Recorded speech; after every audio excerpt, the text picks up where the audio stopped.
hello there. Can you hear me, Eric? Are you I there? can hear you. Yeah. All right. Test. Can you guys hear us there? Nats chat? Clear for landing. Let us know as we're live here from Red Tail Landing Golf Course. It's a great day. Beautiful day. Couldn't have asked for a better day. No. This is actually like Dustin Nielson's wheelhouse, 20 degrees, but the no wind, like a calm breeze, clear skies. This is perfect. Welcome to the Oil Stream. Of course, always presented by Boston Pizza. Their summer menu is out. Go see Tony. Actually, go see him after the hockey season starts. Make a bet. Yeah, but it's Lt.Eric, Hernan Salas here with you, our first Oil Stream. Yeah, well, and second show together, too, in a period of like a week. A week. Well, last Friday we did the morning and show. you had a blast, hey? Oh, it was great. Yeah. I couldn't really have the beer, but we're going to have one today, my friend. Cheers. Hey, this is great. Long time all coming. You nasties out there. Happy Friday. Enjoy it, whether you're on a Boston Pizza patio or elsewhere. It's a great day to be on a patio. Friday. I know it's probably lunchtime for a lot of you, but enjoy your bevies whenever you're off work, 3, 4, 5 o'clock. But very happy to be here, of course, with my good buddy, Lt.Eric, Matthew Wannick here, Jimmy Mill, and Dusty's out there golfing somewhere. Yep. Hey, you got a tour. God, I got to thank explain. nasty listener Jason Bones, as most of you may know him, airport employee. And I always he's got one of those jobs where it's like, oh, what do you do? I work at the airport. Yeah, okay, cool. So you fly planes? No, I do. There's so many other jobs there. Are you a pilot? Well, yeah, that's what you think. But then he tries to explain. You're like, well, that sounds boring. So he swings by this morning and, oh, good to see you, Bones, and all that. And then he goes, because I had to wait from the morning show to here. I had about a 3-hour layover, I guess, if you will. Okay, yeah. And he's like, bring your ID and come with me. I was like, okay. And I didn't ask any other questions. Got in his work truck and he took me for a whole tour of the grounds. And all from the heavy machinery that it takes to clear the tarmac in the winter and cutting grass in the summer and conservation officers and all this. We get on the runway and the tarmac and we're speeding down there. He's showing. And he's a good tour guide because he knows everything. So he's giving you numbers and he's giving you this and that and stats. I was blown away. You don't see that side of the airport unless you've got the clearance, which I got. But getting that info with it was just magnificent. It was a great hour and a half spent. And he's a good guy, obviously. I mean, the company was great. Around there. Yeah, we were out there for quite some time. But we saw planes coming in and flying in. I saw Daryl Cates has got his private little nook there. Yeah. A few little speakeasies. So it was a great tour. I don't know. Bones isn't giving these out for any. I'm not trying to promote it here, or anything, but it was. Don't come down for the Bones tour. No, this is not it's not a thing. But no, it's pretty cool. I mean, as I say, you usually see an airport from one point of view, but to get on the other side was pretty enlightening. You know where I want to go for a tour next door to the good old ponies, man. Well, you and I, we were there. It was your 39th, right? I mean, you might have to get there later today, given the weather and everything. I mean, it's the Derby tomorrow. Big day down wear here. Wear your big hat. And, a couple more moose heads in you, you might. It's good beer, man. Oh, it's not bad off the tap, Yeah. There's nothing like a good pitcher of beer. But to me, that's old school. We were talking about team pitchers and whatnot, soccer centers and everything like that. But no, getting a good pitcher is good, and it's usually a good deal. So. No, we're here. We're happy. I know the nasty chats. This is my first Oil Stream. Done the lock shot. It leaves me with 2 guys on the Reed Wilkins show yet to do of completing the. I've been on the Oil Stream pre and post. Albeit look at Matt. Matty did. Well, he does it all. Hangout, right? Yeah. Oh, he did the last part of the morning show. Yeah. The Hangout. Yeah. Then he's doing the Jay Millen show, pre and post game show. And pre and post. Yeah. No, he's outstanding. You want to talk some Chell or what? Well, we had the Whipping Boy bracket today. I mean, this is the Oil Stream, and it's round 2, Hernan, which means there are no pretenders anymore. No, it's all big time players and all players of recents. Like Darnell Nurse, Evan Bouchard today, right? Like you got 2 guys that are in the moment. 829 votes on Dusty's Twitter page. 79.6 for Darnell Nurse. That blows my mind. Don't get me wrong. Is it too low for Darnell Nurse? Are you expecting higher? I thought it'd be closer. Yeah. But I think Bouchard, and this is what I think Bouchard's going to reach Nurse levels when it comes to Whipping Boy because of the contract. That's what people said too. And the only reason Nurse is where he is right now is because he's had so many years with the deal, right? Yeah, it's Darnell Nurse such an interesting player. Like what is he, 30 now? 29, 30 years old. Like at this point for me, Darnell Nurse, he is what he is. Sure. He's a guy that when he's on, he's a really good defender. He can chip in with some offense. I wouldn't call him an offensive guy, though. I know he chips in with a lot of points. Yeah. But, I think a lot of those come on, just a shot from the point, or you know what I mean. Rip City Steps always wanted to see him tried out as a winger. Yeah, I know for the longest time. Rip City, no. But you're right. This is the final package of what you see is what you get. And he's going to continue to be up and down. We saw him really good bounce back this year in the regular season. He dipped in the playoffs. He had moments where he wasn't as strong. He struggles in the playoffs. I don't know if it's because it's jacked up. I don't know. He's never going to be overly physical, because I think it's a misconception that he's physical. You do, eh? When's the last time we talked about Darnell Nurse laying a guy out? Well, and I was going to say define physical, because he can drop the he will do that. He'll fight. Ideally, you don't. But want him to. It's not one of those. Exactly, you don't want him doing it, and it doesn't happen as much as it traditionally did. But you're right. He's not like a. Yeah. He's not making them rock'em sock'em reels. Every second. Well, in front of his net, he'll clear guys out. In that sense, I get it. But Darnell Nurse, he'll never be a $9.25 million defenseman, and I think we got to accept it. What you're paying him for is leadership role, right? Yeah. People hate to hear that he's part of the core. Well, but it is. I mean, you may hate it, but at this point in the career of Darnell Nurse, I don't see him improving significantly. No, man. This is what you get. This is what he is. He's a second line. He's that 4 guy. I think he's 4 on this team. Sometimes I think Kulak's better on certain nights and certain basis. I mean, so the good thing about Nurse, he's rarely gets hurt. I mean, he missed time because he got absolutely laid out by Reeves on a dirty hit. Yeah, but that's not. Yeah, that's not like an injury prone. Yeah, that's not injury or whatever. Yeah. Your muscles are strong. Your bones, everything's kind of. That's just a meathead taking a charge out of players when he's vulnerable, and going like that. So I think that's a good thing that he doesn't get hurt too often. But listen, you got to live with the contract. It's not going anywhere. He's got a full no movement. It's not going to happen. The only way it's going to happen, Eric, is if this team can't win it in the next couple of years. Well, and then you're looking at something. It won't be just him. You know what I mean? Then you're looking at other things happening. But I mean, we've talked about the money. Everybody else takes whatever. You can't fault him for taking money. If somebody walks up to me and is like, "Hey, I'll give you $10,000 to mow my lawn."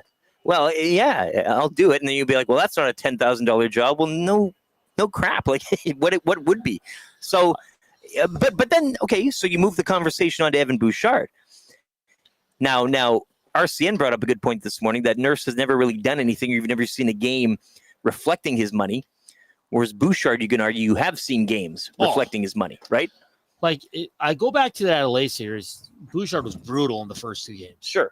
He was brutal in the first 40 minutes of the third game, but they won mostly because what Bouchard did in the third period. Yeah. So that's the difference where Bouchard can win you a game. Darnell Nurse is not at that point. Yeah, right. I don't think he ever will be. No. Right? So Bouchard has that when he's on, he's one of the most elite offensive defensemen in the league. He is. Yeah. And you can sit here and hate on him and all you want, but offensively, when Evan Bouchard is on, there's not many that are better than him to distributing the puck. The vision, the shot, all that. Now, the problem with Bouch, well, he lacks a little bit on the defensive side. You got to give to get. Yeah. That's. And I always laugh because it bugs me too. But his nonchalant personality, but that's just the way he is. You can't change. You're not paying for the demeanor, but you're right. I mean, that's who he's. And I think too, as time goes on, he'll get more of a veteran presence in the league. He'll understand more of what he can and cannot do, and I think that demeanor will kind of take up more of a back seat. It sucks when you're younger and people see it. Yeah. But you're right. I mean, that's what he is. You can't change how somebody is as an individual. It looks bad when things go bad, but when things go right, which you would expect as a player to continue to grow, things will go more right. Yeah. You're not going to look at that demeanor as much. No. That's what you hope anyway. And that's just the way it is with Bouch right now. Yes.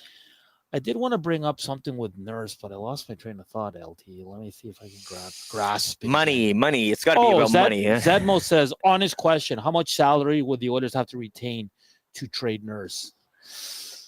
But it's situational. Who would, right? It is. What's the hypothetical dance partner that you're you're hooking up with here.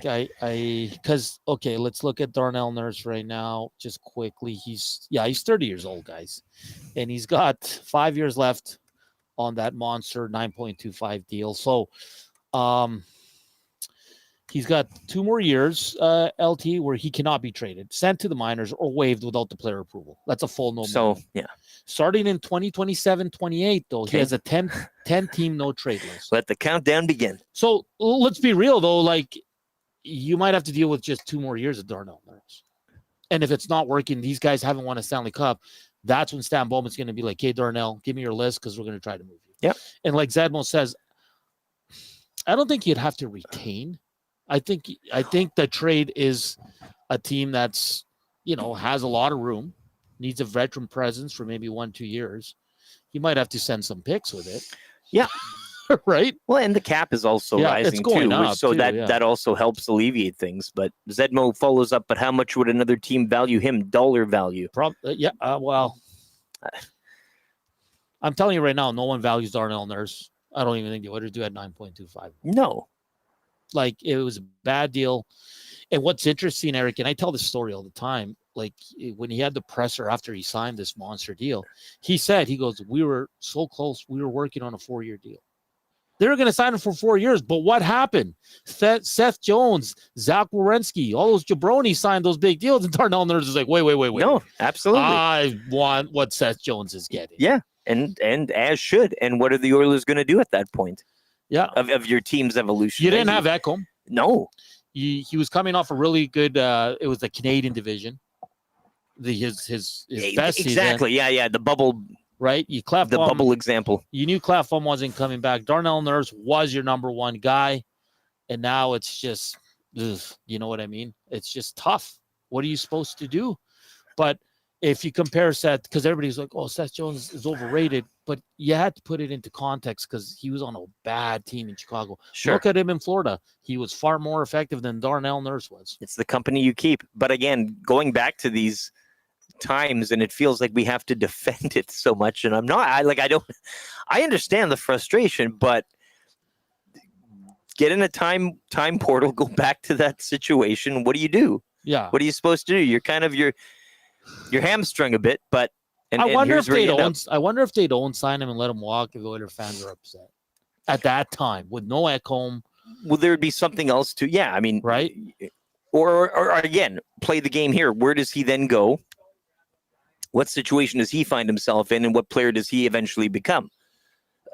It could be something totally different, right? Yeah. I mean, we're going through this whipping boy bracket, and we've seen that with a variety of guys who go elsewhere. I mean, sports it's timing, it's situational, it's who you're with at certain stages of the career. But I mean, again, it all comes down to the money, and I get it, but it can be forgotten when in that situation, in that moment, things are a little different than they are present day. Because now with the $10 million deal for Evan Bouchard, every single shift is going to be scrutinized, like to a T. Well, I know, yeah, and that's why this vote is so funny, because if we do this, 2 years down the line or 3 or whatever, how is it looking? Maybe slightly different, but okay. So we're talking about the 2 defensemen that are whipping boys, Bouchard and Nurse. Who do you think is number 3 on the Oilers right now for whipping boys? Current ones? Yeah, that's on the team.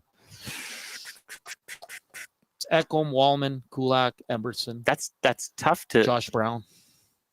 Because I've been going through this whole tournament. I've been going through because whipping boy, I think we get confused. Like, it's not somebody you just lay blame on. It's somebody that you lay blame on falsely, right? Like, that's a whipping boy. They shouldn't be getting, but you're using them as an excuse, right? So, I mean, if you're looking at defensemen right now, so we got Nurse, we got Bouchard. Because I feel like Kulak is so steady that we rarely say anything bad about him. No, and he's not causing he'd never get that negative. No. Maybe Emberson's young, so you give him a break. Stetcher, I don't think anyone really cares. I think Emberson, though, people have kind of no, but it's like Wallman has. I mean, I'm going through the process of elimination. It's not Kulak. It's not Ekholm. I don't think he's a whipping boy. You obviously understand at the stage of his career, he's not what he used to be. So that's unfair to right? So it's not Wallman because he's new. So it's got to be Emberson. I think Wallman is so new and everybody loves what he did in the playoffs that it's kind of like they're loving it. Oh, first blush. Yeah. He can do no wrong. Yeah.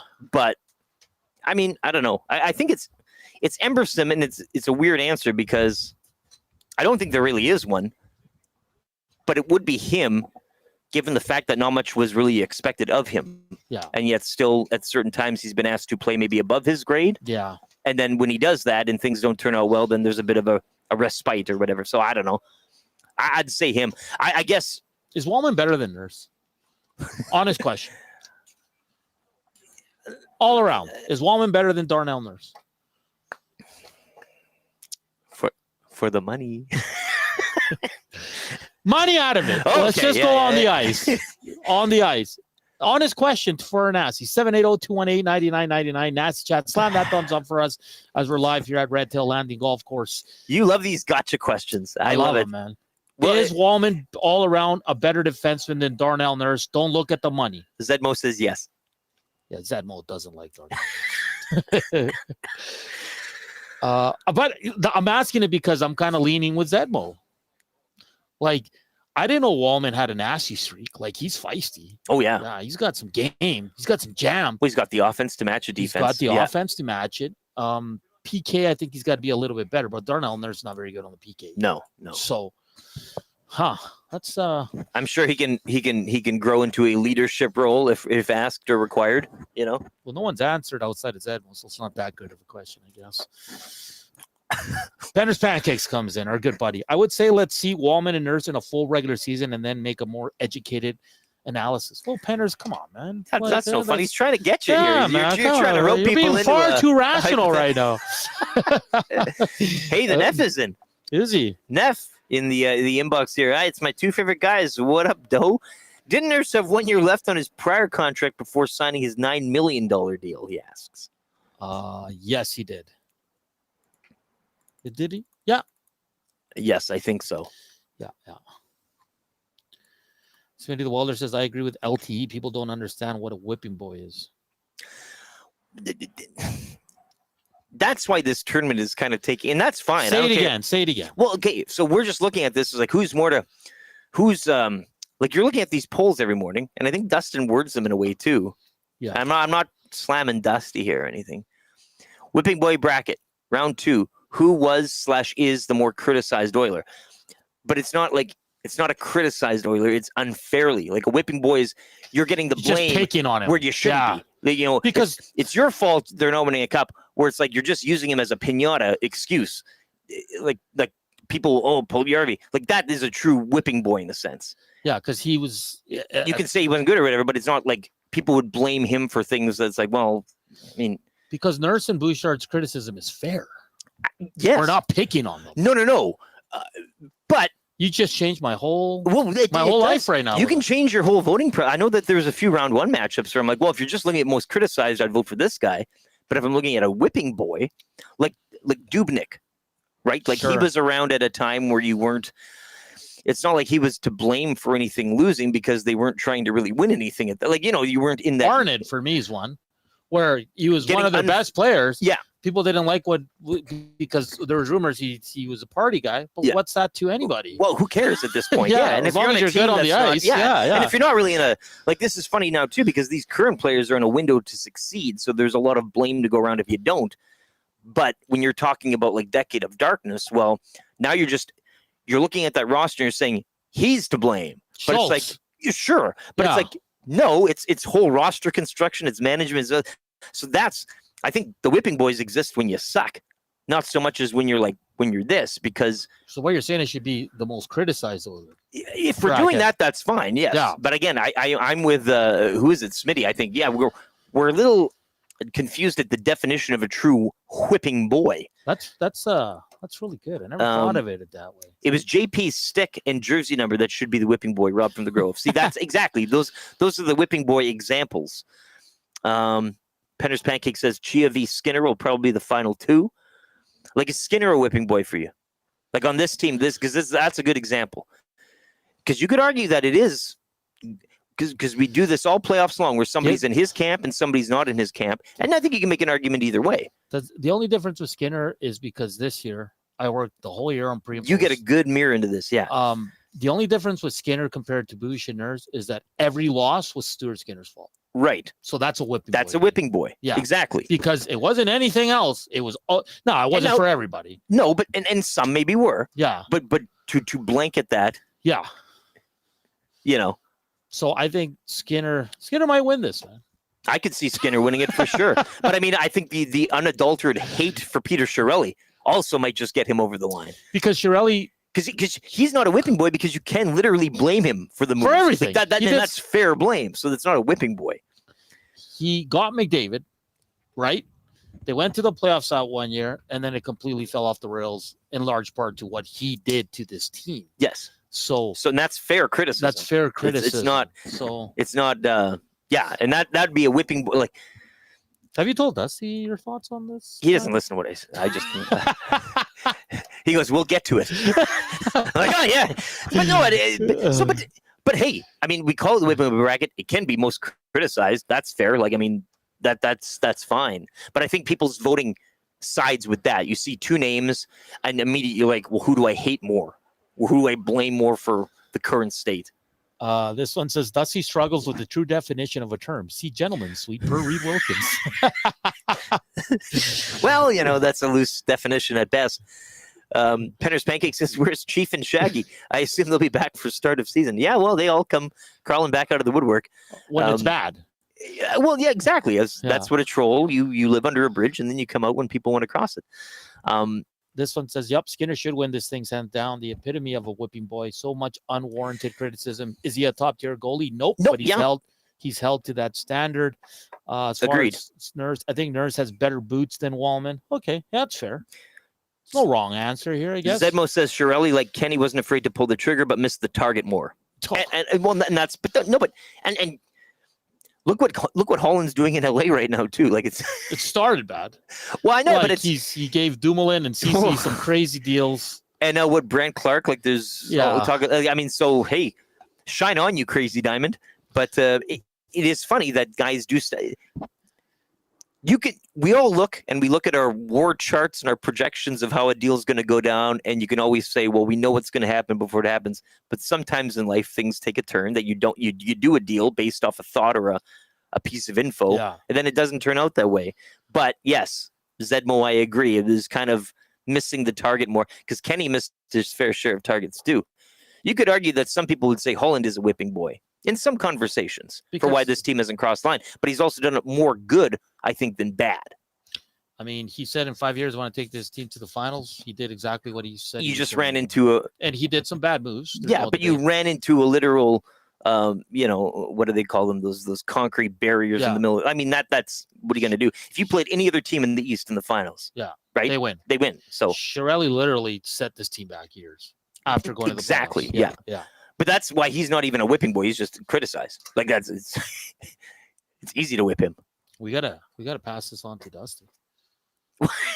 Because you're not wrong, and I never thought of it that way. Well, and again, we can just vote for who we hate. If it's a hate tournament, that's fine too. But a true whipping boy is kind of because Bouchard was a whipping boy on post games. You know this. He does a lot of good, but he does bad, Bouchard, and then you can blame everything on him. Skinner, again, he should by rights, I guess, win it based off whipping boy definition. Top three last year on post game shows: Skinner, Bouchard, Nuge. Yeah. Seriously. Nuge isn't even in the tournament. Because during the season, a lot of people wouldn't complain about Darnell Nurse outside of a few games here and there, but it was mostly those three guys. Yeah. It was no one even came close to those three. And I think longevity is with R&H, like you've been here so long. So then when people start to get a little ornery, they look at, well, you've been here, so you got to have something to do with it, or you got to be making it better in some way or form. Whipping boy definition: a person who is blamed or punished for the faults or incompetence of others. See. So that's what I'm saying. So, is it Skinner's fault that the Campbell deal was made? Is it Skinner's fault that sometimes his team does not have a clue on how to defend? Whipping boy. That's him. Is it Skinner's fault that Darnell in the PK is swimming half the time? Zedmo says Jeff Skinner was the coach's whipping boy. That's a good fair example. Enough. That's a great example. I was a Jeff Skinner guy.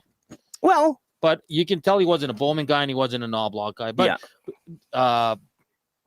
Eric, when he played in the playoffs, Skinner fit right in. He was a bit of a mercenary. Yeah. Like he was one of those magic guys that you throw out there and a super sub, if you will. Yeah, right? Like, he was a super sub. Yeah, Yeah. It's crazy. There's a lot of people out here. Eh? it's a beautiful day, man. I took, well, as you can see, I took the People sweater work. off. Like No, I'm just well, we ain't. This is the perfect. You come golf here, and then you go to the ponies on a Friday. Oh, Bones wanted to start a campground because you could just come out here. Think about it. You got the course here. You got the track over there. so just on the other side of this fence, the horses are going around and kind of going through their daily walk. You can go Love feed him an apple. thoroughbreds are awesome, buddy. You love the ponies, eh? Oh, I never got into that. Since I was a kid, man. Yeah, you My get. dad would take me to the track. Well, then you, yeah. Well, you got to So I be kind loved of it, into man. it. Yeah. I mean, it's fun. It's not like I'm betting like hundreds of dollars. We're not. Yeah. And you have a nice cerveza. Sure. Yeah. Maybe go out and play the machines up Then top. you go like this while the race is little hot, happening. yeah. Yeah. Good food. We got to organize another day out, you and me again. Yeah. That birthday was something else. Yeah, it sure was. Oh, Buddy. we had a good time. It sure was. All right. Hit us up, 780-218-9999. Hit us up on the nasty chat. Slam that thumbs up. It's Lt.Eric, Hernan Salas. First time on the oil stream. Back-to-back Fridays we're working together. This is pretty fun. Rob from the Grove. Hernan is the voice of reason.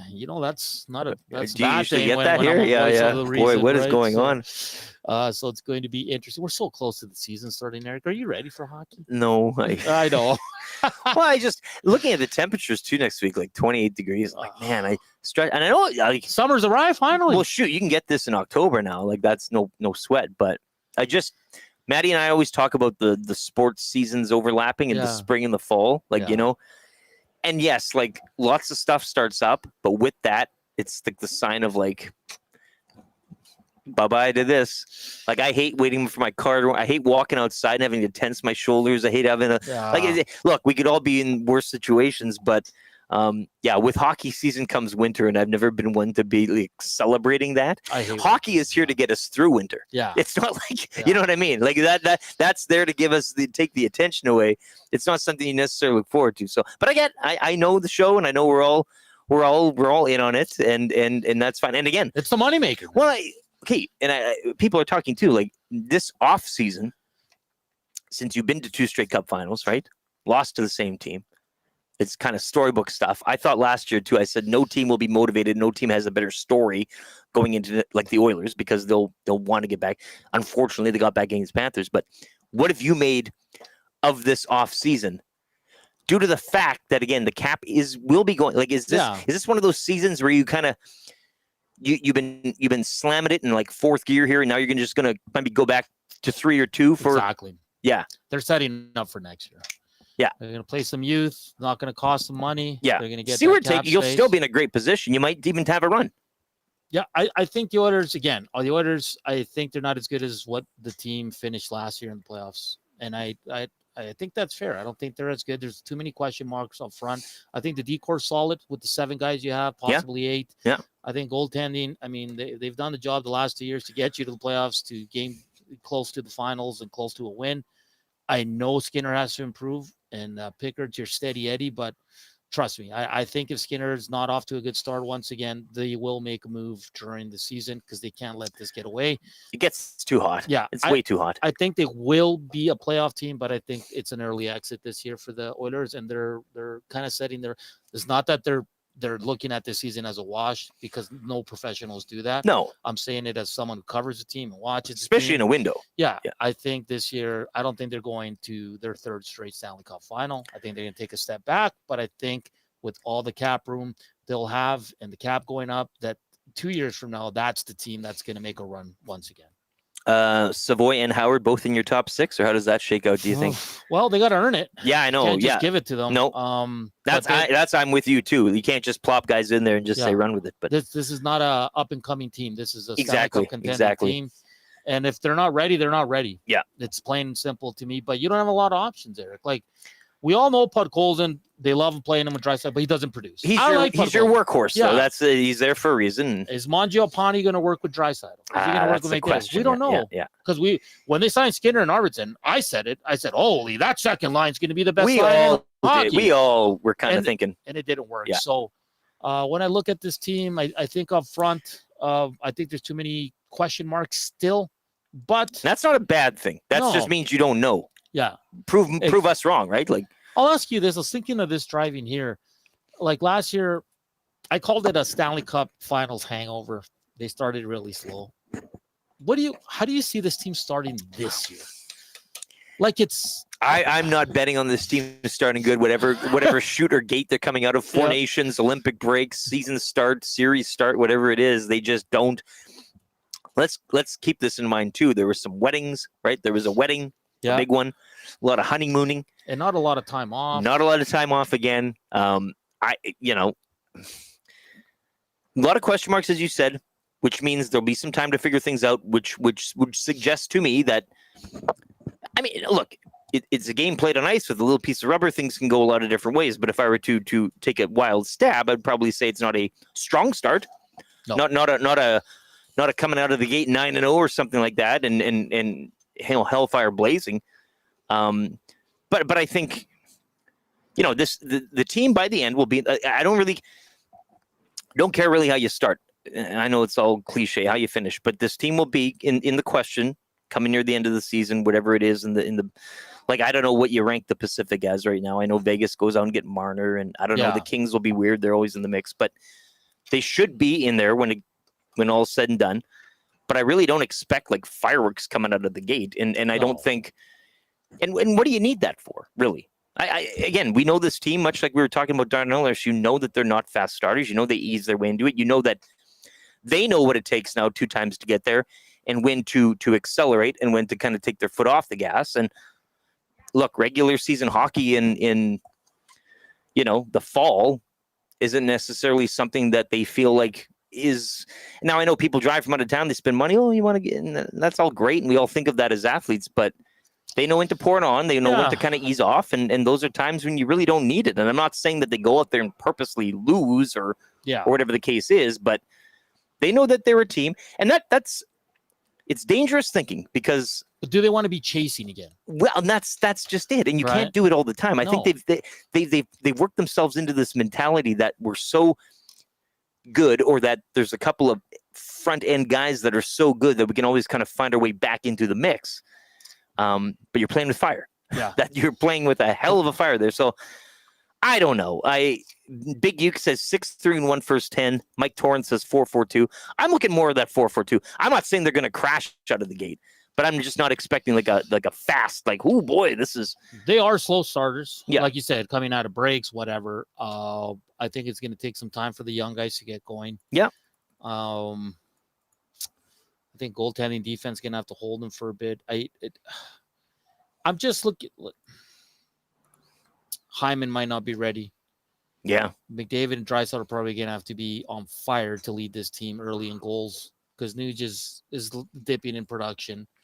Mangiapane, I don't know what to expect. He's a good player. Are you feeling, I know we don't know what to expect, but are you feeling a little excited about it? Or are you feeling like more so on the down? Like, you know what I mean? I'm like more like, are you anticipating it, or are you kind of like, ugh? Kind of like, because like I think a team that's a Stanley Cup contender and has guys like Connor McDavid and Leon Draisaitl and Matthias Ekholm, I think you should want to start well. I'm done. Like, I know that it was 10 months of Oilers hockey. Okay. There was weddings in between. They got to rest. They're training, blah, blah, blah. They're all going to a couple of guys are going to the Canada orientation camp, smoking, lots of cigarettes, inhaling. But what's the excuse for Florida? They always start well. Well, I mean, there's no more excuses. You can't use the tax code on something like that, right? Yeah. We have the hangover. Get over it, man. You lost again. Like, you should have a fire in your belly. I hear you. We got to start quick. So come February, March, let's just say, and we're in a good spot, we don't have to play playoff hockey in those months. Well, and that's a built-in thing into the DNA, and that comes from the top down. And so I'm not questioning leadership or anything such as that, but you're right. I mean, that's something where, and you look at some of the old heads like an Ekholm and stuff, and guys like outside of McDavid and like outside of like the young leadership, I guess they're coming into their own. But I mean, when you get guys who have gone the distance and know what that takes, and not necessarily when you get there, but it's in the details, as you mentioned, beginning of the season, training camp, whatever it is, to instill that mentality. whereas it's a reflex. Yeah. And you're not having to turn it on or turn it off. Yeah. It's just always on. Yeah. That you need special guys in the room kind of doing that. Is Andrew Mangiapane one of those guys? I would argue not. But and is Ike Howard? I mean, nothing against those guys, but they haven't really, still rookies to the show. So I don't see who on this roster right now. Again, they know what it takes to get to a final. But who's scoring 20? But in terms of getting over that hump, there's really nobody here that knows how to do that or knows how to carry that mentality from absolute day one, minute one, all the way to the end. Mangiapane, again, he's an everyday NHLer. I like the pickup. I think he's got jam. I liked him even when he was with Calgary. You like to hate him. That's the Yeah, well, you got to keep in mind, he was on a very good team last year with a lot of young players in the Washington Capitals. He was a fourth line. Yeah, they didn't really utilize him. Now we're taking a fourth line guy from last year because that's what he was. Okay. And then all of a sudden he's the answer in the top six. So I have expectations for Mangiapane. I think he should be between 50 and 20 goals. As far as Ike Howard, I'm keeping my expectations very low. You have to. There's nothing against No, them. that's not a negative thing. No. I was thinking the other day with Gager, he might not, there's a potential here that he might not even make the opening day line. Well, and again, you hope not. I mean, obviously the buzz and the vibe around him is great. That's what you like, right? And he seems to be like a guy, like a character guy, that very confident. And that's, so if it all hits, it'll be cool. It'll be a real neat thing, and everybody will get on the bandwagon, and it'll be great. Zedmo says Howard is going to score 10 more than Holloway. He might. I don't know, but he might not. I just, that's wishful thinking. Well, we'll see. If he does, sure, but because look at right now, I'm not really leaning onto, as you said, prove me wrong before I start betting on you. Because no one knows this kid.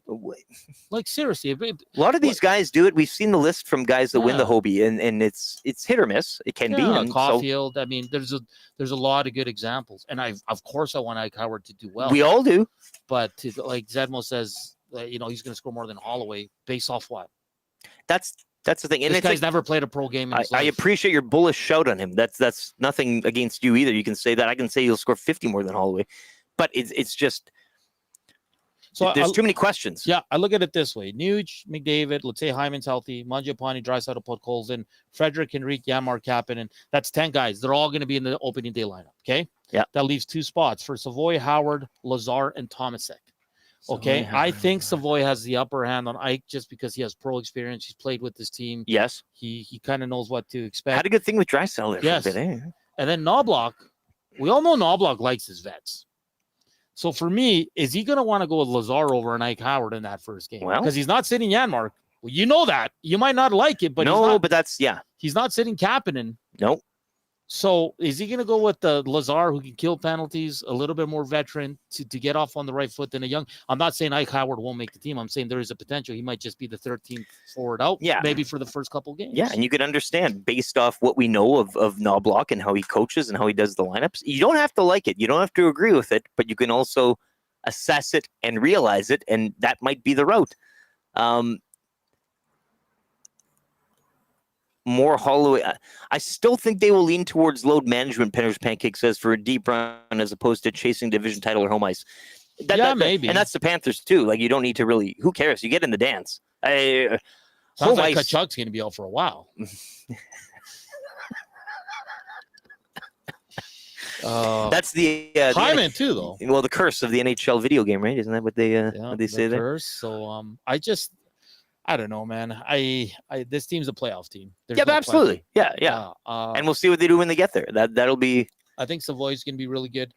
Ike Howard, I think there's a lot of potential there. I have really high upside hopes for him. Yeah, of course. Tomasek, I think, is a long shot. Oh, he's got to score some goals for Tony's sake. 29 years old. Dusty's seen him play. So I'll take Dusty's word for it. Yeah, he looked good, but nothing out of this world. And the Oilers brass and certain media members are talking him up because that's what they have to do. Yeah. Right. Yeah. But I mean, if Tomasek can come in, and I don't know, we've seen this before. An old European guy come over here, it doesn't work out. I know, and we all kind of get behind them as a weird mascot type of thing. We all want to root him well and cheer him on, but it never ends up working out. Maybe it's different, and again, going back to my point of situation and timing in a career, maybe he lands here, he finds some chemistry, and things just work out. Yeah. And stranger things have happened, but because for Ike Howard, there's going to be a stretch where he's hot. And because the best thing we do in Edmonton is overreact, good or bad. Boy, and will we ever? And it's going to be like he's going to score 50. And then he's going to go into a lull. Well, he might not score in 8 games or get a point. Yeah. And then, this guy sucks. Do you know what I mean? So that's why I'm saying, like, I think lower expectations for Ike Howard is better because if he scores 15, then you're happy. It's the same with not stenciling him and right into the top. Like, let them. Well, some people want him on the first power. Yeah, I know, but it's okay to have the vibe. But let him earn it.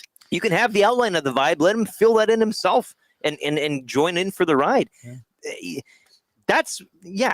There should not be any with this team where it's at. You're right. This isn't you're not trying to reach the floor here or anything. Hey, yeah, have your shot. Do whatever you want to do. We don't care. But no, you should have to prove yourself. And again, if you're that high on the guy, well, then you should have no bad thoughts because he eventually will prove himself, if that's what you think. Do you think we'll see Ike Howard play games in Baco?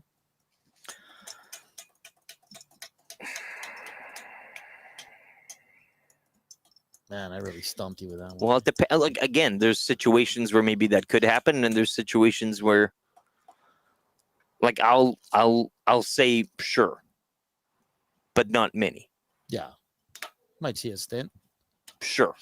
Because as you mentioned, there might be a dip or a lull, and maybe you just get the confidence going or something. Yeah. Matthew Kachuk in the nasty chat. You dopes underestimate my greatness. My mojo is the curse buster. No, we're not. Hey. You've proven. You're 2-time Stanley Cup champ. You're on the video game, man. He'll be on the top line halfway through the first period. Opening night, it'll be a blender bubble head night. Yeah, probably because Knob loves switching. Hey, if that happens, all the power. No, I'll be pissed if he does. If he goes to McDavid and Draisaitl as much as he did last year early on, like, again, you're setting your team up for like it's. And listen, I know they went to the finals and all that, but this team is better when those guys are on separate. You can go to it. Okay, this comes to a question too. Who do you want as 3C? Who do you want in that true spine? So you got 97, you got 29. Who's your 3C? Because you got options. Ideally, I'd want Nuge. Me too. But Nuge is gonna have to play in the top 6 because they don't have winger depth. Right. I'd go with Frederick over Henrique. I thought Henrique was terrible last year. I thought he was terrible. Do you want Henrique 4C or somewhere on the wing in the bottom 6? 4th line. Hey. Are we talking line combination? Oh yeah, we're hitting it hard. Yeah. And the bottom 6 too. Yeah, we're not even. Yeah, we're doing the 4th line we're right getting now. right down there. Yeah, right down in the nitty gritty. Yeah. How's it going over there? Oh, we're doing okay. Yeah. It's fun. It's nice. It's nice. It's pretty good. I think Great weather. Yeah, hey boys. Mandelbaum. I like that hat. That's a great hat. Yeah. It's crazy. The boss to check in. Yeah, Just to well, make sure no, I we're mean, talking hey, over we're the still fourth in the line. air. Yeah, it's all good. Yeah. Looks like he's having a good time, I think. Cheers, everybody. It's Friday. Yeah. Sun behind the clouds a little bit. Nice reprieve. This is nice. Yeah, I don't like when that happens. I just want sun. You're a lizard. You want it Just all hit on me, you. Yeah, man. you want to get that leathered. Hey, we're coming to you live from Red Tail Landing Golf Course here. As you saw the boss man there, he's with this group. Just stop by to check in. Of course, the whole stream is presented by Boston Pizza. Their summer menu is out, and it is fantastic. You can go to our website, Capital Care tab. EdmontonSportsTalk.com. You'll hit that Capital Care tab top right next to Listen Live, and you can get in on that silent auction. I think that's still going on here. Lots of cool stuff, man. Lots of different stuff here. I think they have an Oilers jersey, Matt was telling me, with all the players that signed it. I don't know if Corey Perry's on there or not, but I mean, it's probably last year. Probably one of those things. But who do you think is going to be the most missed Oiler from last year? Who were the subtracted? So you had Perry, you had Skinner. Well, who else did they lose? Knobloch will miss Skinner the most, hey? Or the coaches? Well, that'll be interesting too. Now, actually, you know, it's not something that's a sexy thing to talk about, but it's certainly Connor Brown. Connor Brown was a vibe too. McDavid friend, right? Like, is it Corey Perry? I think it's Corey. I think it's Perry because we were talking earlier about guys who have not. Well, no, but and he's made all those finals and the losing, but he has got there. He has lifted the cup. And he's a guy that does show up in key moments. Klimberg. I think the blue line's good enough to withstand a Klingberg exit. You know what I'm saying? Like, Yeah. I love Wallman. I think it's Perry. Kane. I like Kane, man. I listen. On the ice, for what I cover Evander Kane for his hockey. I think he was a really good player. We were talking earlier in the offseason about, and I forget the definition of the topic, most overrated Oiler. And I think I went with Evander Kane. And again, not because I hate him. Yeah. But I think just because we don't hate any of the players. No, but I think when the first time he got brought in, and people were like, here we go. And it's I talk so much in this city, and you said it too, like overreaction and vibe. Everybody gets a vibe on somebody. Yeah. And when Kane was, okay, it's Kane and this organization. We've done reclamation projects before. Yeah. Like we've spent. He's going to be great, and he was good in the community. He did a lot of good things. I'm not saying that, but I don't think you ever got what you signed up for. Do you know what I'm saying? And that was due to injury, and that was due to a lot of other, things that transpired maybe on and off the ice. But you never got the Kane that was advertised or what fans thought you were going out and getting. Yeah. There were brief moments of it. There were splashes. There were times that really wet your whistle, and you're like, oh, yeah, more of this. But it never really happened for like a consistent period of time, I thought, anyways. But, no, that's fair. And so that's why I'm overrated as a weird definition, but I think the idea of Evander Kane compared to what you got from Evander Kane, there's a bit of a gap there. No, definitely. I still think it's Perry, just for what he brought. He was awesome last year. But that's the thing. And nothing against Corey Perry. I know why Kenny Holland brought him to LA. Paid him money, but I don't think Corey Perry repeats what he did last year with the Kings. No, and I think too that having the benefit of playing on a team where you have such talent stacked up at the top, it allows him to do and be what he was. Yeah. Whereas like his role now with the King, like can you execute that role on a Kings roster? Yeah. Maybe you can. I don't know. I mean, they have some high end talent too, but not to the degree. Will he be on the first unit power play? Well, that's like, well. So many questions heading into the season. I'm not ready. I'm going to enjoy these next 4 weeks. You have to drink it in. Once it starts, it's full go. And we love covering the Oilers, of course, but it's such a roller coaster, man. Well, and for you too. I mean, doctor's orders. You're off the Oil Stream pre and post game show, so congratulations on it. Because I remember. People don't know this, but he comes into the studio the next day off these games, and he's staying up till all hours of the night, listening to all you yahoos call him names and say all this weird crap. But you come in, and you're just totally fried. Yeah. Physically, emotionally, mentally, spiritually, the whole bit. It is a lot. It is a lot. And now Benny, doing your own show. Well, Benny's got youth ahead. Like we're old men. Benny's now got the young blood. He can kind of take all that on, and it'll be fun for him. He might pick up smoking. Well, that's what we said. He'll be smoking in the studio. Yeah. But no, enjoy it now because you're right. We're going to get into the reads, and it's going to be deep, and it's going to be – and this season, again, they're still in the window. But as we talked about earlier, do they take a gear down and shift down a bit? And are you okay with that? Because are they kind of like us where we're like, just get us to the playoffs?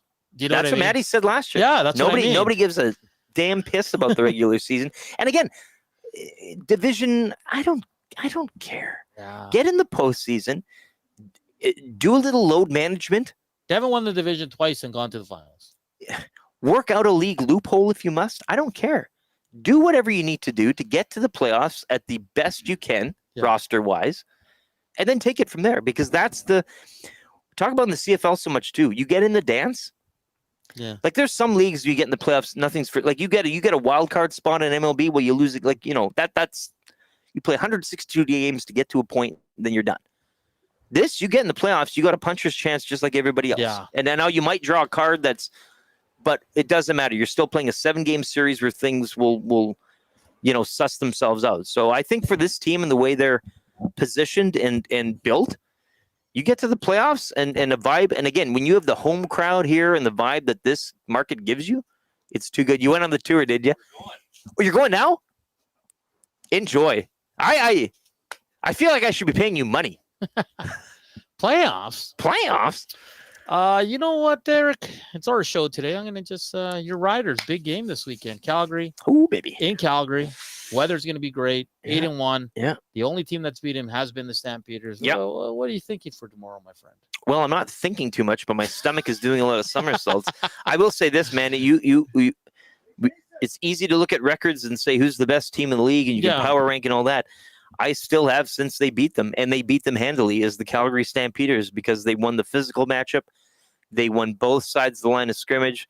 They had a way better game plan and execution on that day. And it was a day in which they played after the scheduled kickoff day. Yeah. And they were the road team. They were looking for places to stay. The Riders got to go home and sleep in their own beds. Stamps were looking at dormitories and all this stuff. So the fact they came out there and laid a licking on them at home, to me, spoke volumes. Now, do we see that again? I don't know. But I just think the Stamps out-physical the Riders by a country mile the last time. Yeah.